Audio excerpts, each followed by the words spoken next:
ভোরের আলো তখনও ফোটেনি, একদমই অন্ধকার রয়েছে। আর এই অন্ধকারেই যাচ্ছি আমরা জেটি ঘাটের দিকে। ফিফি আইল্যান্ডে আজকে আমাদের দ্বিতীয় দিন। এই দ্বিতীয় দিনে আমরা আশেপাশে যে আইল্যান্ডগুলো রয়েছে সেগুলো ঘুরতে যাব। এর জন্য গতদিন রাতেই আমরা একটা ট্যুর গ্রুপের মাধ্যমে একটা প্যাকেজ নিয়ে নিয়েছি। সেই প্যাকেজটা হচ্ছে সকাল 6টা থেকে দুপুর 2টা পর্যন্ত। ঘাটে আসার পরে এখানে আরো অনেকগুলো গ্রুপ যাচ্ছিল, যার কারণে সবগুলো গ্রুপকেই আলাদা আলাদা কালারের ব্যাজ দেওয়া হচ্ছিল এবং সাথে যারা মেম্বার রয়েছে তাদের নাম সহ সিগনেচার এবং ফোন নাম্বারও এখানে দিতে হচ্ছিল। ফিফি আইল্যান্ড এসে যারা ঘুরতে চায় আশেপাশের আইল্যান্ডগুলোতে, এই জন্য কিন্তু বিভিন্ন ধরনের ট্যুর প্যাকেজ পাওয়া যায় বিভিন্ন প্রাইসে। আমরা যে ট্যুর প্যাকেজটা নিয়েছি এটা হচ্ছে সকাল 6টা থেকে দুপুর 2টা পর্যন্ত। আমাদেরকে টোটাল 7টা আইল্যান্ড ঘুরে দেখাবে এবং হচ্ছে স্নর্কেলিং করাবে, সুইমিং করানো হবে। এর পাশাপাশি আমাদেরকে দুপুরের লাঞ্চ এবং ব্রেকফাস্টও দেয়া হবে।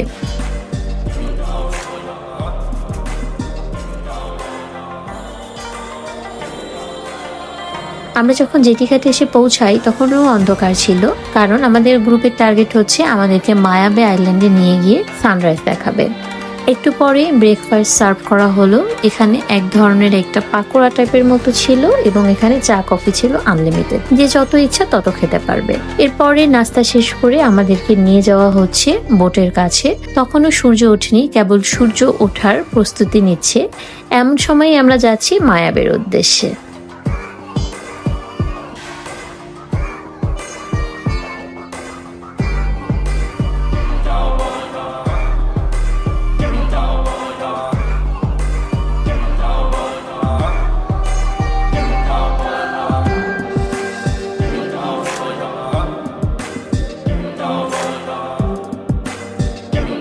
বোটে ওঠার আগে এখানে একটা ঝুড়ির মধ্যে সবার জুতাগুলো নিয়ে নেওয়া হচ্ছে, যাতে করে বোটের মধ্যে নোংরা না হয়।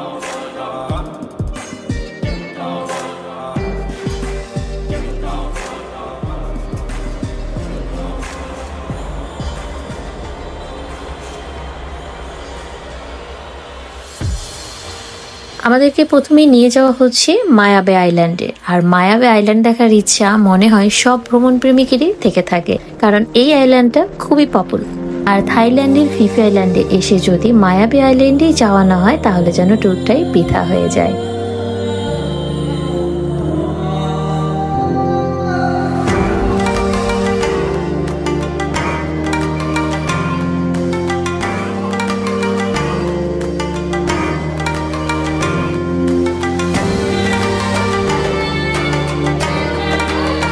আমরা এখন চলে আসলাম মায়া বে আইল্যান্ডে। এখানে গাইড আমাদেরকে সবকিছু বুঝিয়ে বলছিল আমরা কোন দিকে যেতে পারবো, কি সব করতে পারবো, এইগুলো সবকিছু সে আমাদেরকে ভালোভাবে বুঝিয়ে দিয়েছিল। যেহেতু টুরিস্টরা এখানে নতুন, অনেক কিছুই জানা থাকে না, সেজন্য তারা সবকিছু বলে দিচ্ছিল।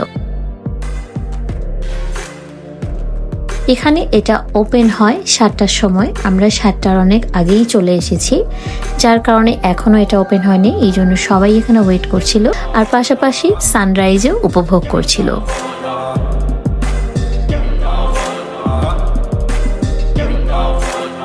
মায়া বে আইল্যান্ডে ঘুরতে আসলে এর ন্যাশনাল ফি রয়েছে। ন্যাশনাল ফি হচ্ছে 400 বাত করে।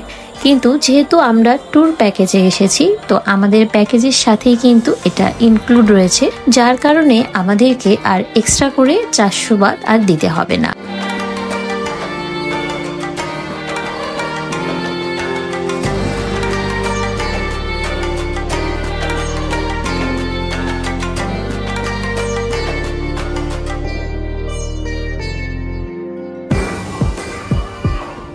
সাতটা বাজার সাথে সাথে মায়া বে আইল্যান্ড খুলে দেওয়া হলো। এখন সবাই চলে যাচ্ছে সেই বহু কাঙ্ক্ষিত মায়া বে আইল্যান্ড দেখার জন্য।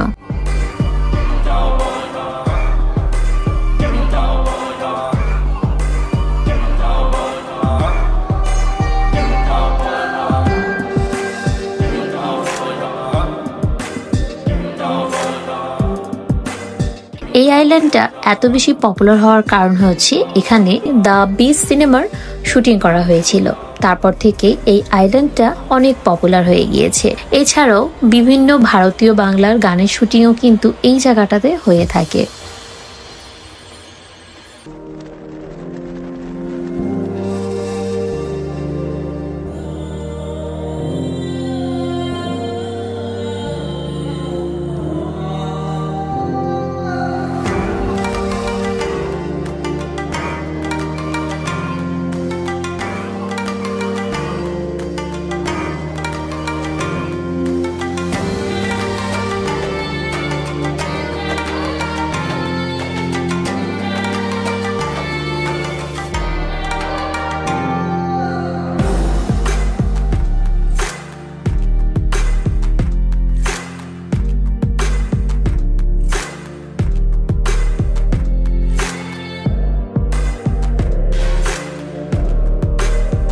এই সেই বিখ্যাত মায়া বে আইল্যান্ড। এই জায়গাটা এতটা সুন্দর যে চোখে না দেখলে বিশ্বাস করা যাবে না।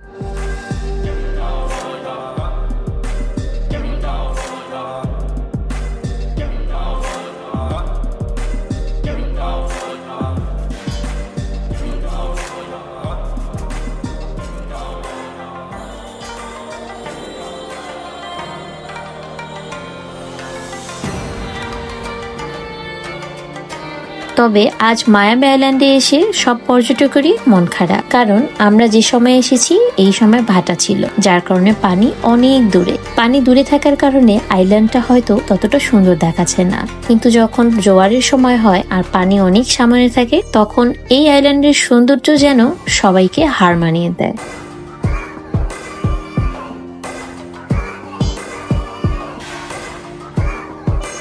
সব পর্যটকরা মন খারাপ করে বিচের পাশেই বসেছিল।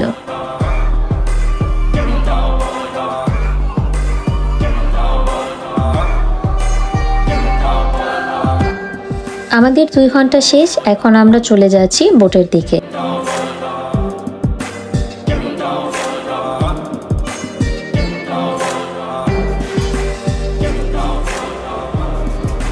স্নরকেলিং করার জন্য এই জায়গাটাতে নিয়ে আসা হলো। সমুদ্রের সব জায়গাতে চাইলেই স্নরকেলিং করা যায় না, নির্দিষ্ট কিছু জায়গা রয়েছে সেখানে স্নরকেলিং করতে হয়। স্নরকেলিং কিট এবং লাইফ জ্যাকেট সবকিছু বোট থেকেই প্রোভাইড করা হয়ে থাকে।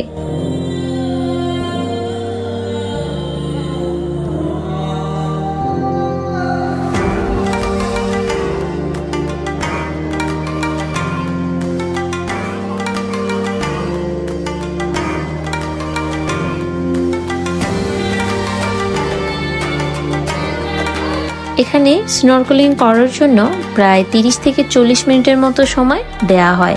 এই 30-40 মিনিটে যার যত ইচ্ছা সে তত স্নরকেলিং করতে পারবে।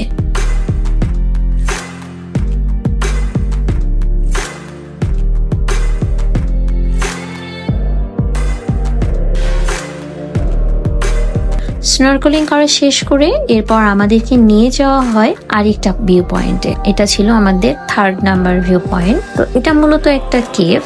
তো স্পিড বোট কিন্তু একদম কাছাকাছি যেতে পারে না, তবে লং টেল বোটগুলো নিয়ে গেলে কাছ থেকে কেভটাকে দেখা যায়। তো এখানে আমাদের গাইড আমাদেরকে বুঝিয়ে দিচ্ছিল যে এই কেভটা কেন হয়েছে, কি জন্য হয়েছে এবং এর ভিতরে কি রয়েছে। তবে সেখানে আমাদেরকে আর নিয়ে গেল না।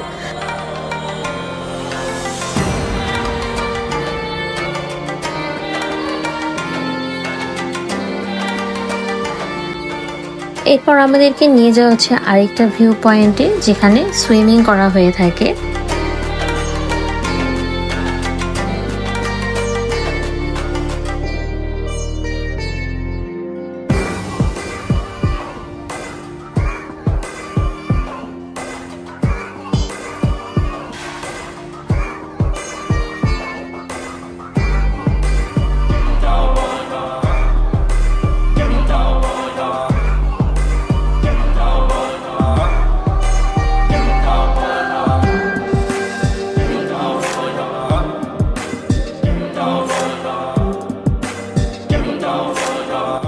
এটা ছিল আমাদের 4 নাম্বার ভিউ পয়েন্ট। এখানে মূলত নিয়ে আসা হয় সুইমিং করার জন্য, তবে এখানে স্নরকেলিং করা যাবে না, এখানে শুধুমাত্র সুইমিংই করা যাবে।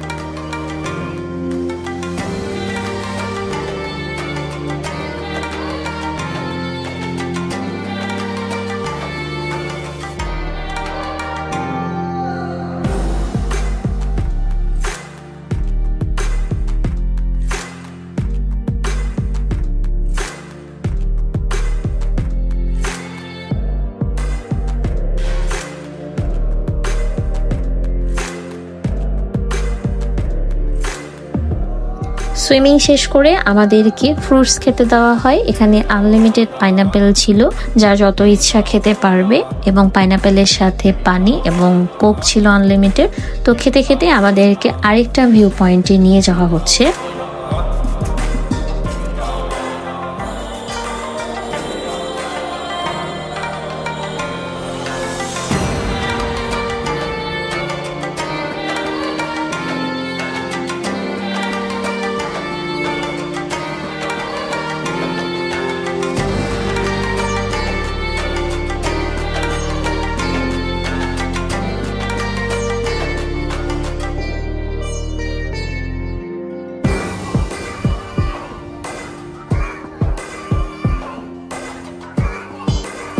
এটা হচ্ছে মানকি বিচ। এখানে আসলে অনেক সুন্দর সুন্দর মানকি দেখতে পাওয়া যায়।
মানকি বিচ ঘোরা শেষ করে এরপর আমাদেরকে আবার নিয়ে আসা হয় আরেকটা ভিউ পয়েন্টে। এটা হচ্ছে আমাদের 6 ভিউ পয়েন্ট। এখানে মূলত নিয়ে আসা হয়েছে স্নরকেলিং করার জন্য।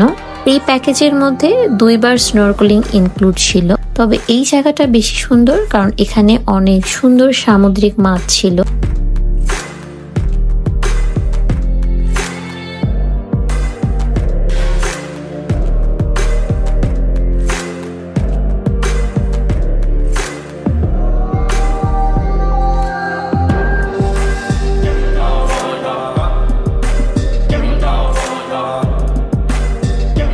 ফিফি আইল্যান্ডে কিন্তু চাইলে একা একা সিঙ্গেল বোট নিয়েও কিন্তু ঘুরে বেড়ানো যায়, তবে সেক্ষেত্রে খরচটা একটু বেশি পড়ে যায়।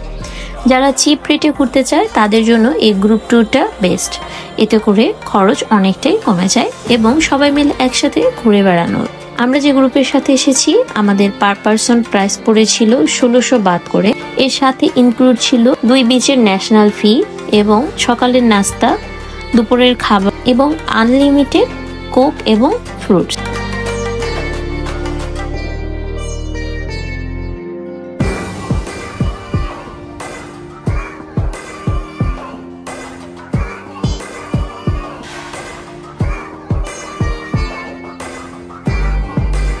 এরপর আমাদের লাস্ট গন্তব্য হচ্ছে ব্যাম্বু বিচ। এটাই আমাদের আজকের ভ্রমণের শেষ বিচ। এই বিচটা কিন্তু অনেক সুন্দর। এখানেই আমাদেরকে লাঞ্চ সার্ভ করা হবে এবং এখানে আমরা টোটাল 2 ঘন্টা টাইম স্পেন্ড করতে পারবো।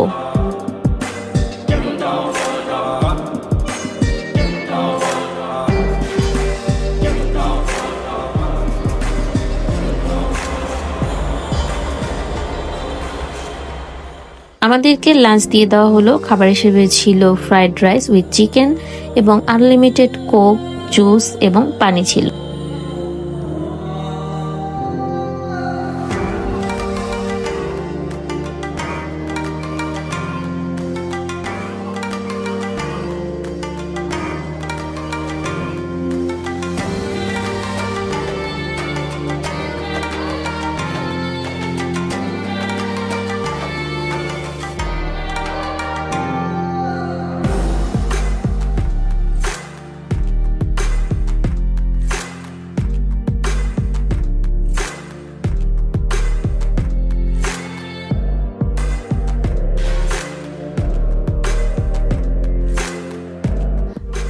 এই বীজটা কিন্তু অনেক বড়, আর এই বীজটায় আসলে আপনাদের কাছে মনে হবে যে মালদ্বীপে চলে এসেছেন। আর এই বীজটার ভাইবটা এমনই। যারা মুসলিম রয়েছেন এখানে নামাজের ঘরের ব্যবস্থা রয়েছে। যারা নামাজ পড়তে চায় তারা এখানে নামাজ পড়তে পারবে। আর আমার কাছে এই বীজটা অনেক ভালো লেগেছে। এই বীজটার পানি যেমন সুন্দর, বীজটাও কিন্তু তেমনই সুন্দর।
আমরা যতগুলো ভিউ পয়েন্টে গেছি সব থেকে আমার কাছে ব্যাম্বু বিচটাই অনেক বেশি ভালো লেগেছে। মায়াবেটাও অনেক বেশি সুন্দর, তবে ভাটার কারণে আমরা মায়াবের সৌন্দর্যটা উপভোগই করতে পারিনি।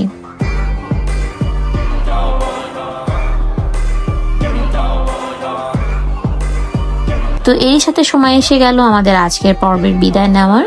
দেখা হবে পরবর্তী পর্বে, সে পর্যন্ত সবাই খুব ভালো থাকবেন। আল্লাহ হাফেজ।